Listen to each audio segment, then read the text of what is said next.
Welcome to the podcast, A Life of a Woman. I am your host, Callie, and I have a very deep, vulnerable episode for you today. This episode actually came through me in a new kind of way. So, this was great learning for a new podcaster. So, on Friday, I was voice typing, like I was dictating what I thought was going to be a post caption for social media. And then out of nowhere, this whole podcast episode just flowed through me. And luckily, I captured it as text, but I didn't voice record it, unfortunately, because I didn't know that this was coming out of me at that time. So this morning, I am reading that dictated text to maintain the vulnerability and authenticity and tone of that moment of realization that I had on Friday when this came to me. So I'm reading my notes today because I wanted to make sure that I get the full story and mindsets and realizations that came, like, I want to make sure they all come across in this episode. So there may be pauses and corrections during this episode, so bear with me. But I really wanted to show how the process, I guess, the mental process that I went through and the exploration that I went through in that moment. Because we all go through moments like this, and it feels so freeing and empowering and transformative to finally acknowledge my situation and, when we do our situations and then be able to take action and change it. So you may have heard me refer to last year, 2024, as my mid-30s life crisis. And so far, I've shared the highlights of that year, but reflecting now, I realize that I've only told half the story. And I'm disappointed in myself for that because I don't want online life to be a highlight reel. So today I want to share the real story. Yes, there were incredible highs last year, but there were also lows. So moments I didn't acknowledge or I didn't actually even realize at the time. It's literally just been in the last couple of days or the last week that I have had these realizations about what last year actually was for me. So today's story is a story of gratitude, of guilt, a lot of guilt, and of growth. So yeah, it's very raw and vulnerable episode for me. So I hope you may hear thoughts or experiences that you connect to, but I do hope that you receive this with an open and loving heart and mind. So let's dive into it. And yeah, I will read my realization from last week. So you may have heard me refer to last year, 2024, as my mid-30s life crisis.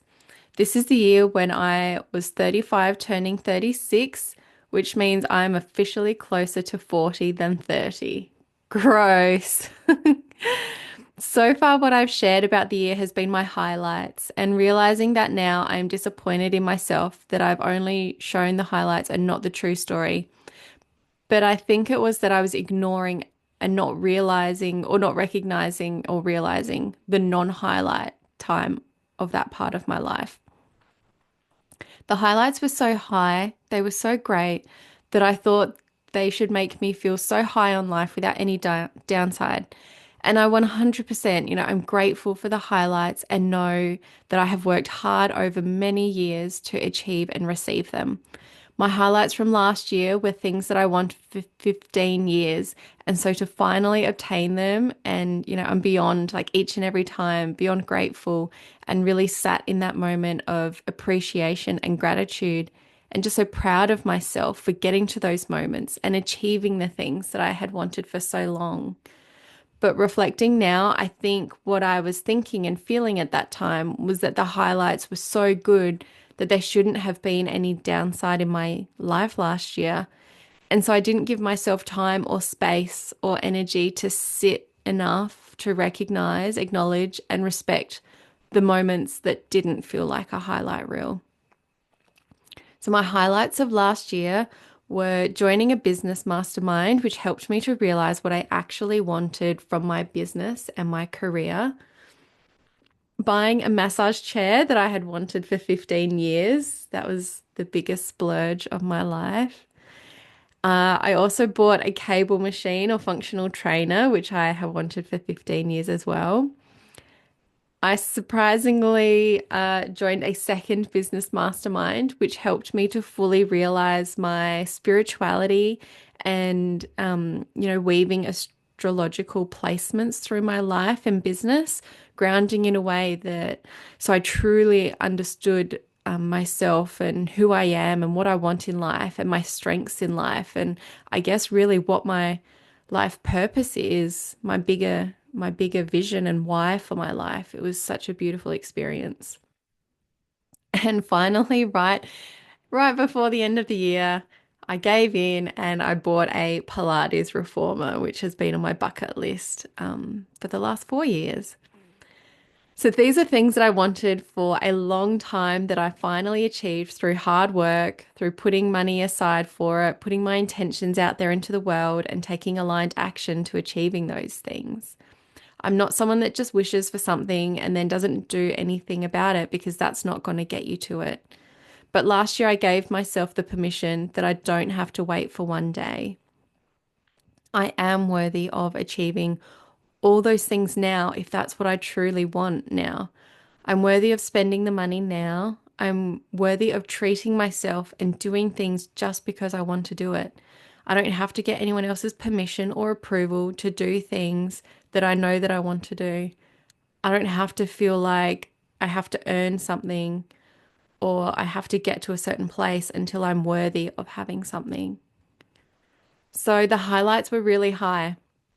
They were great, but I wasn't allowing myself to recognize the lowlights in that time.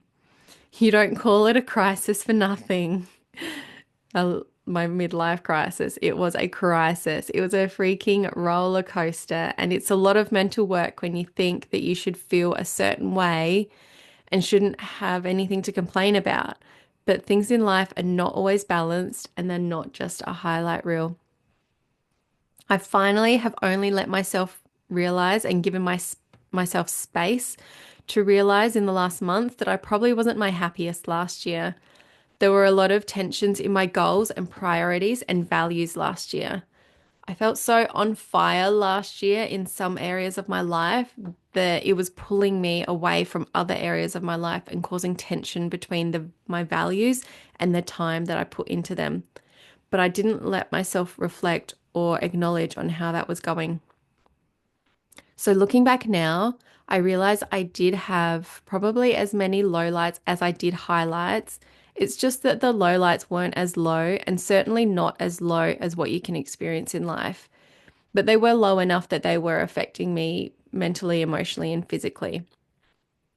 So, for example, I've now realized that I was probably unhappy and therefore I was eating and drinking more than I normally would. I was so lit up and focused on my business that any free minute I had, I would give to it, but it meant at the cost of my self-care, but more importantly, at the cost of my time that I would have spent on my health. So I pretty much didn't do any focused body movement for a good 6 to 7 months. I would walk the dog for 30 minutes or so a day, most days, but that was it. Otherwise, I was just sitting down working on my business or being a mum or cleaning the house. I also felt tension with being so lit up and on fire with my business that I was allowing more screen time for my little one so that I could have more time to focus and just do what I wanted to do without him distracting me. And there's a huge amount of mum guilt around that, around not being present, not being there for him, not prioritizing him over what I wanted to do. But what encouraged or allowed that situation to continue was that he was perfectly happy watching TV for a lot of the day. He loved it. But there's a tremendous amount of guilt around the amount of screen time because that's not in line with my values. It's important to me that we have limited screen time as a family. And even though I was in line with my value for my business and my career, it was at the expense of my value for being a good mum and a family member. For the year, I was just constantly sitting and having a more sedentary lifestyle while I worked so much. And the guilt, meant that I was eating more and then I was eating more from feeling guilty. And it was just a vicious cycle of eating more to get through the day and then feeling guilty for eating more. So I ate more. It was I was eating more for my brain to keep up with my ambitions and to stay focused and be productive in my business. But it also meant that I was having, an extra glass or two of wine or beer that I wouldn't normally have. But I was wanting some sort of, I was using it as a self-care, or as an adult treat. I was working full-time hours, but still having my 2-year-old at home with me 4 days a week. Like, I don't know how I was managing that. So I was constantly on and I was constantly on the clock. Like, how do you fit full-time hours plus 4 days being a parent? Like, it just doesn't work out. And then I was also trying to do the housework on top of that as well. So I was just massively burnt out. On top of just that being the life, there was also 2 months of supporting my hubby post-surgery, which I'm more than happy to do. But it was like having two kids working full time and having no help. And I appreciate so many moms, like so many women, so many single parents struggle through that daily. So I really appreciate the difficulty of, that situation. But it was exhausting. I was so burnt out. The overload from the year, you know, meant I felt like I turned to food and extra adult drinks as the self-care element that I wasn't giving myself. And I was eating a block of chocolate or a chocolate bar as my treat to myself when it would have been better for me to go get a massage or go and see a friend or go to the gym, like, or have some, time by myself. But because every minute of my life was spent on working full-time hours, having my kid, like being with my child 4 days a week or being productive, around the house, trying to stay on top of housework and stuff, every minute that I had was spent to those things. So I didn't have, or I felt like I didn't have time for me or my health or my self-care. My perception was that I didn't have time. I gave everything to my ambition. I didn't have time to spend on those healthier forms of enjoyment or self-care. Now, at the start of this year and at the end of last year, and the end of that kind of lifestyle, I'm sitting here and I'm now giving myself space to sit in how I was feeling, how I'm feeling now, and what's going on. And part of it is that I've had bad neck and shoulders on and off for a few months. And it's from carrying a toddler so much because he always wants to be carried and in my arms, which is so beautiful. But it's depending on what you believe. If you're more spiritually inclined, you might believe that the universe is telling you, hey, you've got a load on your shoulders and you can't carry that anymore. So, I'm giving you this pain so that you stop and you recognize that. And when I sit down and think about that, like those words came to me on Friday live as I was, recording this text. That was the first time I did hear those words coming through. You've got a load on your shoulders and you can't carry it anymore. And when I was sitting there and those words came through to me, it, yeah, actually brought a tear to my eye. It was like my best friend was holding me and saying, you can't do this anymore. Something has to change. You need to change. This lifestyle needs to change. And it's like the universe and myself was giving me permission and security and safety to say, this isn't working anymore. It's time to do something different. And I am definitely ready for that. So I have been slowly working on changing our routine. So in September, I increased little man's daycare days from 2 to 3. He was 2.5, and that gave me one whole day at home alone to work on my business, which is also something that I've had on my vision board for maybe 5 years. And I gave that to myself. And the amount of mum guilt I felt in that process of making that decision, oh, it was intense. I actually hated myself a little bit for wanting and considering that I make a move and do that. It was the best move I ever made because now I get a whole day to myself to work on my business and do what I'm so in love with that lights me up and allows me to help other women who are going through the same struggles to focus on themselves as well and their values and their priorities and what they need in life to make them healthier and happier so that they can be healthier and happier for themselves and and their families. And that work just lights me up so much. But I hated that I was considering choosing to be away from my little boy. if it was a financial thing, if I had to do the work, like work extra, but it was the fact that I was choosing to work instead of being with him. And it broke my heart that I felt that way and that I didn't want to be with him 24/7. And it really broke my heart and really made me judge myself and question myself as a mum and a parent. And it made me very upset with myself and with the situation. But I spoke to a few friends and hubby, and I did it anyway because I did it anyway. I put him into daycare that extra day. I chose to put him into daycare that extra day to give myself a day to work solidly on my business because I know that my dreams and my goals and my ambitions, they're going to serve the whole family. But I need that dedicated time to make them happen. I need to do this not just for myself now, but for my family so that I can give us a life that makes us all happy and a life that lights us all up and lights me up. And that by doing this, it makes me a happier, better person for myself and for my loved ones. So that was great in September so that I felt like I could have more dedicated time with him when he was around. So as hard of a decision as it was, and as much guilt and, those harder emotions that I felt for myself and for the situation, it was the better move to make. And then again in the last month, a similar decision around putting him in care fortnightly, an extra day a fortnight because I have work commitments.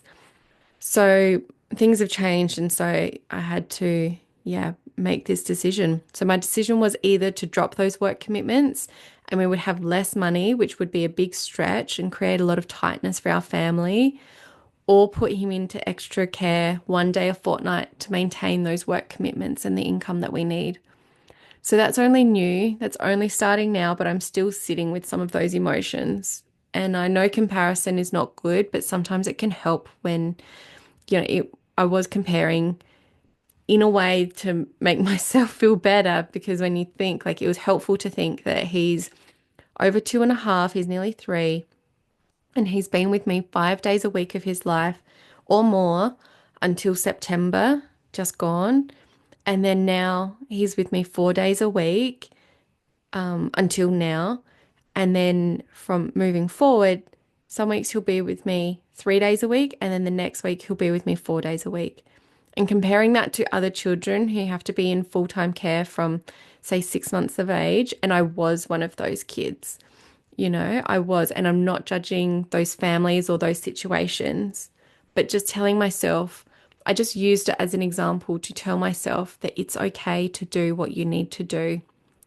And, I just had to have that conversation with myself that conversation that I would literally have with anyone else that came into my world, that whatever your situation is, whatever you need to do, it's okay.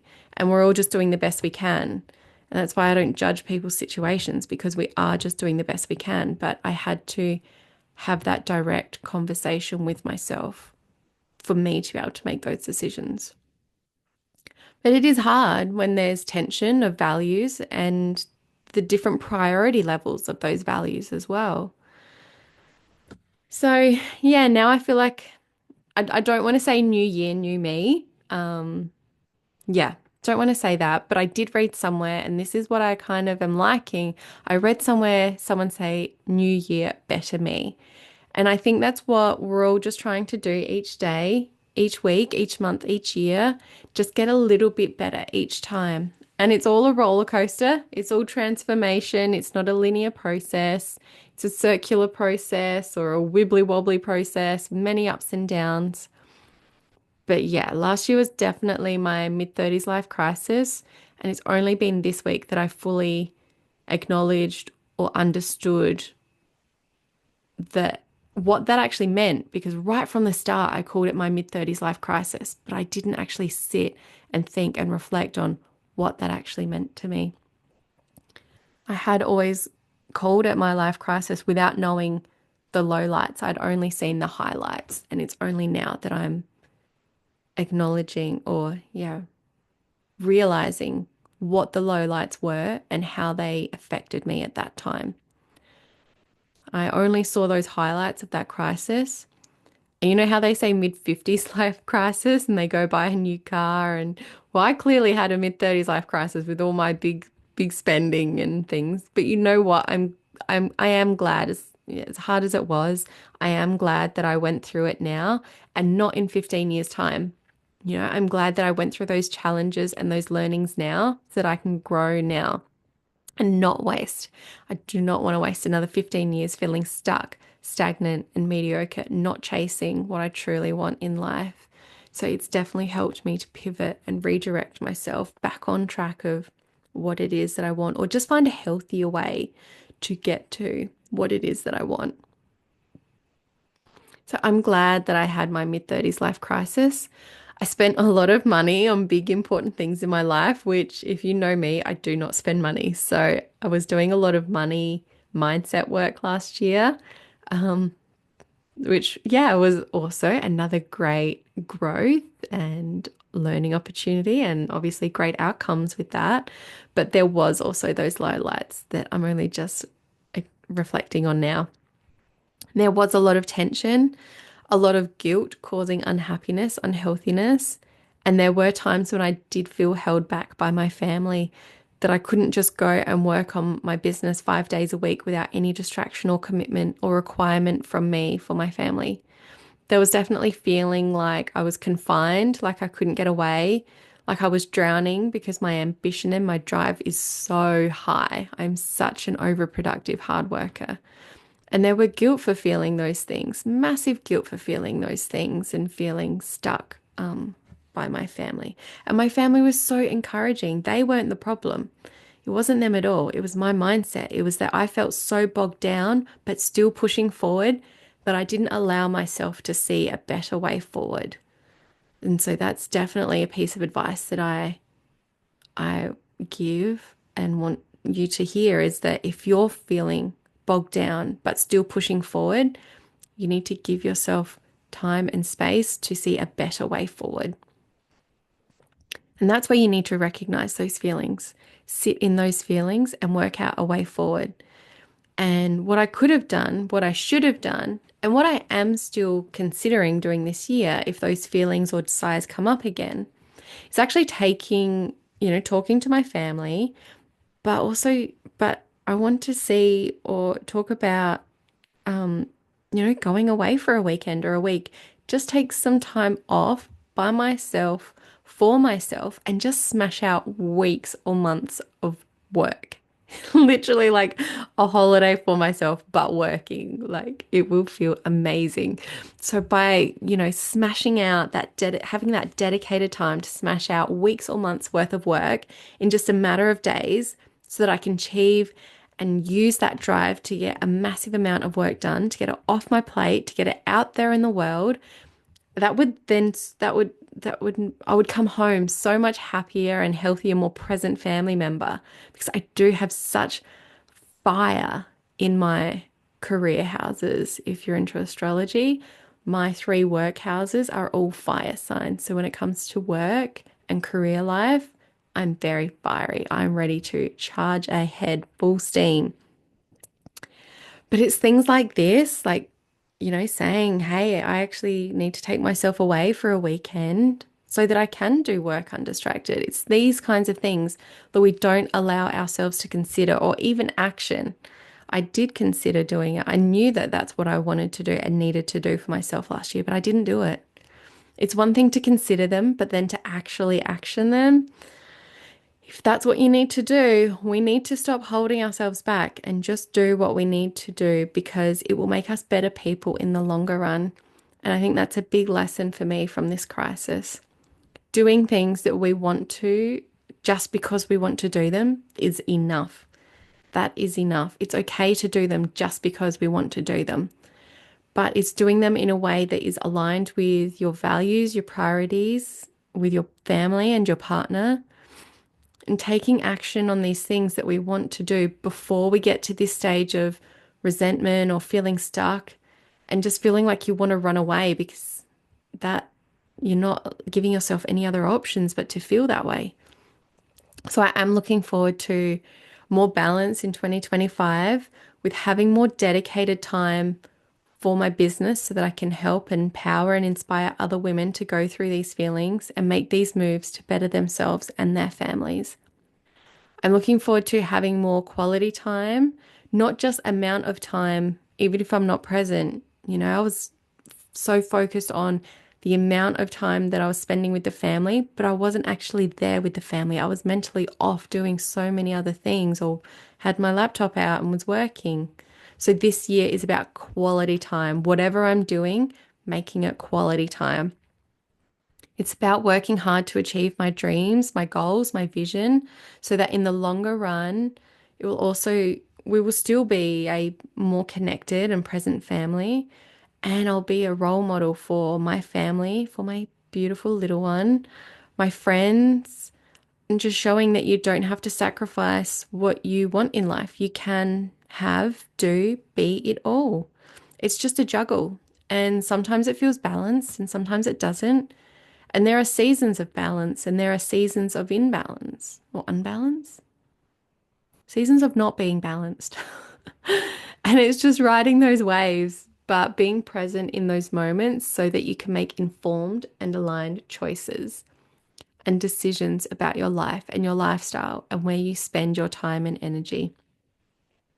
So here we are at the start of 2025.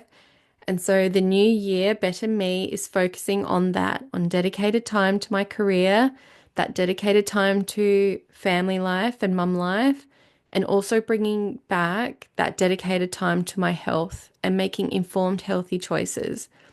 Not just choices, food or movement choices, not making them out of desperation, tired, stress, tension, survival. Survival was such a big feeling for me last year. I know that I said to myself so many times, I feel like I'm just surviving. And it was such a big feeling, way more than I ever had in baby stage. I think I had 2 days of survival mode in baby stage. Last year, I was just trying to survive and I just didn't speak up about it. But we're making choices, it's, I need to make choices that it's going to feel good for me in this moment and in the long run, not just what is going to get me going to help me to feel good in this moment because I really just need something to help get me through to survive. I'm beyond that now. Back then when, you're in survival mode, you're like, the block of chocolate, it's going to help me feel good in this moment. So you'll eat all the chocolate or you'll have a glass of wine because you just need to survive in that moment. It's not thinking about your long-term health. It's just all about survival in the now. But it means that now I feel like I'm having to undo 6 or 7 months worth of lack of movement and really bad eating and lifestyle. So it's about creating a lifestyle that serves you now and serves you later. It's about creating a lifestyle that is a lifestyle that's always moving forward so that you're always moving forward. And that's what I love about cycle syncing. And, probably my cycle returning in October has helped and will continue to help because it means that my hormones are balanced. I had 2.5 years of postpartum hormonal situation for 2.5 years. So I didn't have a period or a cycle for what? That's like almost 3.5 years. So now my hormones can actually balance and my periods, I have not really experienced any, I haven't experienced any difficult postpartum cycles. My hormones are feeling balanced and they're actually doing what they're meant to do and support me and not, having PMS or anything. And so now I can use my cycle. Now that my cycle's back, I can use that to create the lifestyle that suits me. So, I have an exercise program that suits me and my energy and my goals. I have a nutrition program that suits me, my energy, my needs, and my goals. And so these next 4 months are going to be me using my own program, my Float and Flourish program. It's going to be using what I teach other women for my nutrition, my exercise, my self-care, my relationship, my intimate relationship, my social relationships, my work life. It's using my cycle to inform those areas of my life and my lifestyle so that I do feel energized, so that I do feel like I have enough to go around, so that I don't feel like I have to push through, so that I don't feel like I'm in deprivation or restriction, so that I am listening to my body. My program is for women that have so much on their plate because we all do, but wanting to achieve all that's on our plate with energy, with grace, with health, with happiness, with less stress, with feminine flow, because it is so possible. So I hope this episode was useful. I hope episode so far. I hope it's been useful so far. I hope it's been inspiring.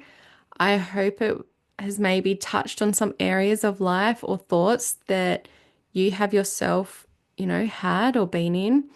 I did not know that this episode was going to come out the way it did, and literally sat at my computer and was going to write a post for social media for content, and then out came a whole podcast episode, very unexpected, but very aligned. And I was very much in the zone and just felt it flow through me.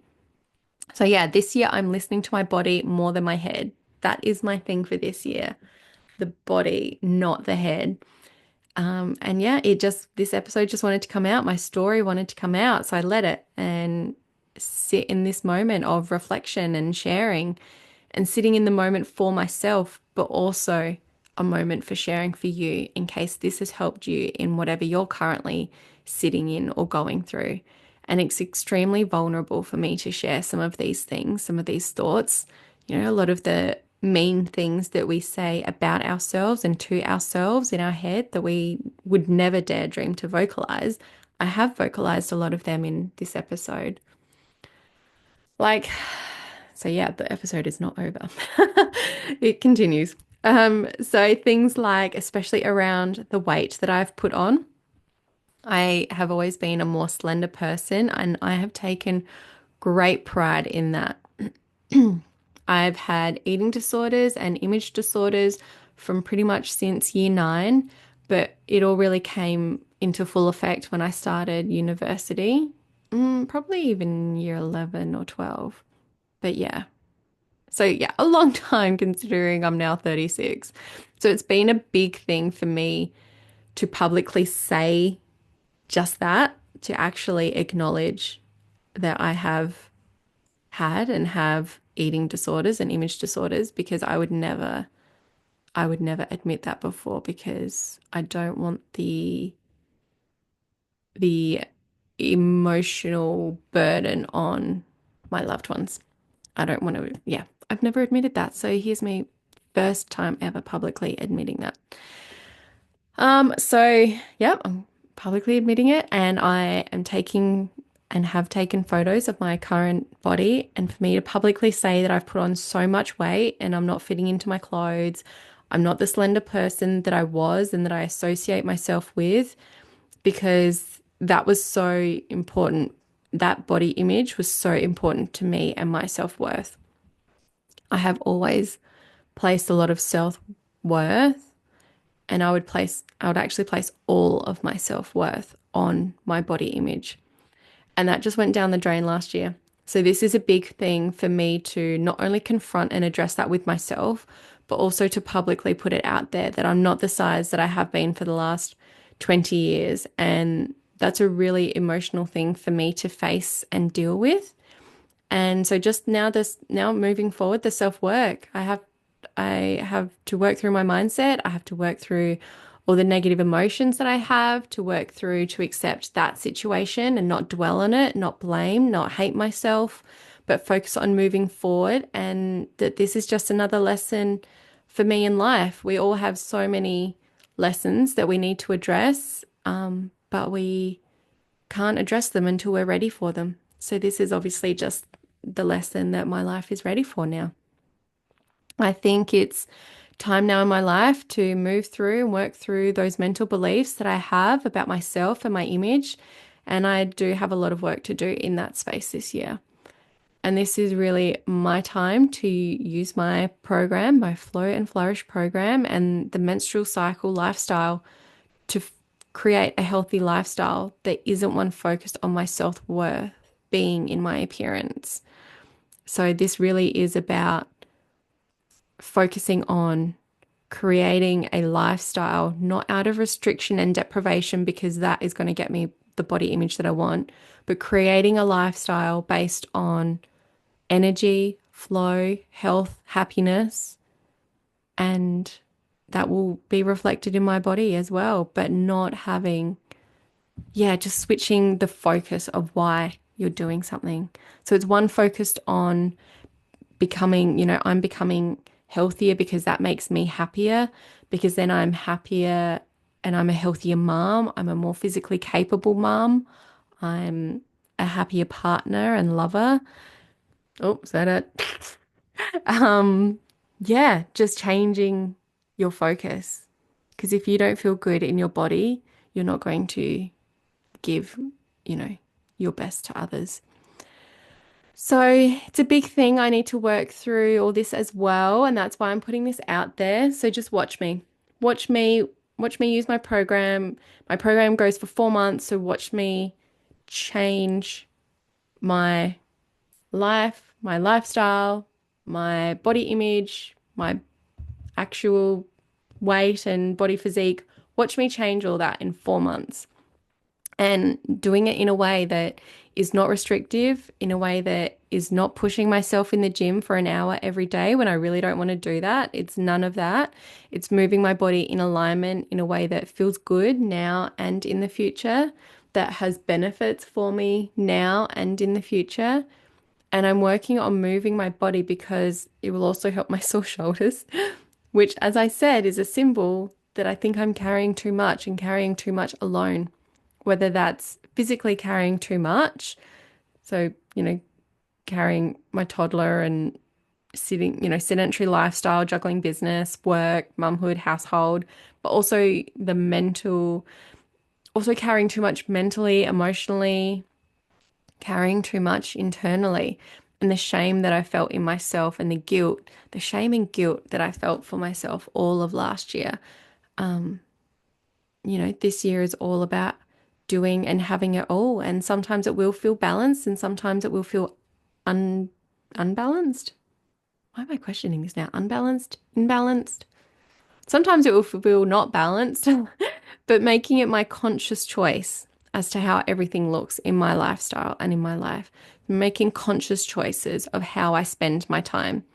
So having more dedicated time to each thing, each value in my life, so that it's quality time rather than just trying to run a business while my kid's watching TV and trying to load the dishwasher to get the house clean.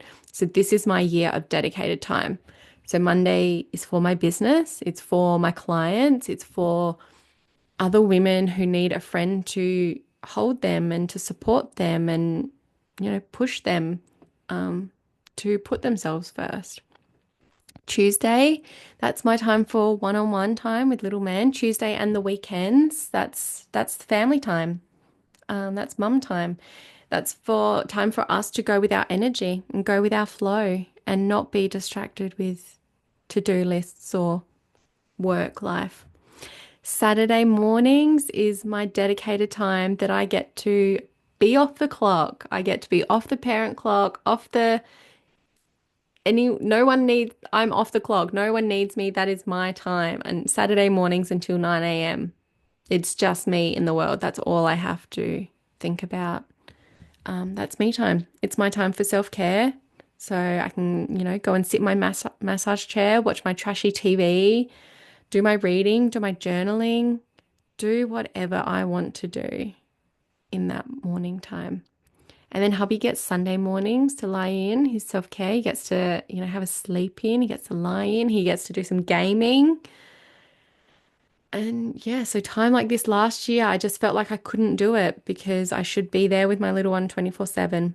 But I wasn't actually there for him. I might have physically been near him, but I wasn't there for him, not in the way that I want to be. So making these conscious choices of sending him to daycares more, which is still something I'm sitting with and working through. But then what that means is, what I get to do in that time. So working on my business, working on my career, working on my ambitions, my goals for myself and for my family. That's right up there. That's why I've made this decision. I heard recently that our priorities are often backwards. Often people prioritize their kids, then their partner, then themselves. But this group of women that I was listening to were saying that we need to prioritize ourselves, then our partner, then our kids. Because if we ourselves, if we're not feeling like if we are feeling how I was feeling last year and we're not feeling happy, not feeling healthy, not showing up, and we're just, on the treadmill of life and looking after everyone else and everything else, we're not going to give good stuff to other people. So that may seem really selfish to put ourselves as our first priority, but it's actually better for everyone. Women have such strong ripple effects into their family, into their community, into society, that if we as women prioritize ourselves first and then we prioritize our partner because we've chosen to spend our life with them. If we don't have a healthy, happy relationship with our partner, we're not going to have a healthy, happy relationship or home for our family, for our kids. Our partner needs to come second, and then our kids. Kids are resilient, they're adaptable. If we ourselves are healthy and happy, that's going to ripple out to our partner, and we're going to have a healthy, happy relationship with our partner. If you as a couple feel healthy and happy, that's going to ripple out to your kids and they're going to feel healthy and happy. And as a family, you'll all feel healthy and happy together. It seems backwards and it seems selfish, but it's actually, it's definitely what I'm going to live by this year and moving forward. Is this kind of new way of thinking, because I feel like last year was my crash in living the other way with kids first, then partner, then myself. You know, last year, that's kind of how I've always lived. And last year was the crash that I needed to say, this is not working for you. This is not okay. This is backwards. It needs to change. So yeah, I do think that we've been mixing up our priorities and that we haven't been in the right order. But if we prioritize ourselves, then our partner and our relationship with them, and then our kids and our family, I think that is so powerful. Like thinking about it, that is so powerful. Thinking about how powerful women are, how much we influence, how much we can influence, how important we are as individuals and as a collective. That's all what's also what I love about my Float and Flourish community, like program. It's because it's a community. You can join the program and do it yourself and not connect with anyone else. And that's totally fine if that's what you need, if that's how you operate, because I know sometimes that's how I operate.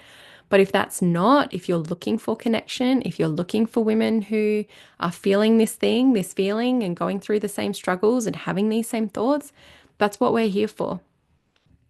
We know that, the divine wisdom of sisterhood and supportive women and just sharing our story, sharing our thoughts, sharing our highlights and lowlights, just so it's connection and growth for all of us.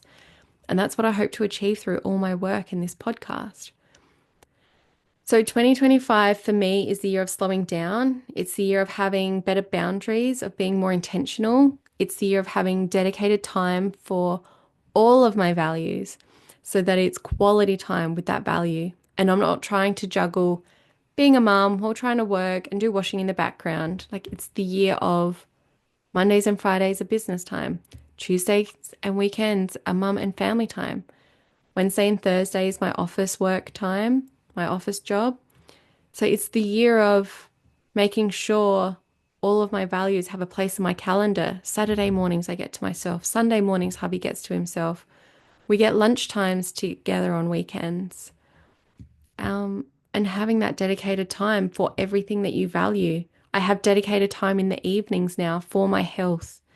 And I hope that you live a life like that too, a life of living all of your values in a balanced way that feels good to you, whatever you consider to be balanced.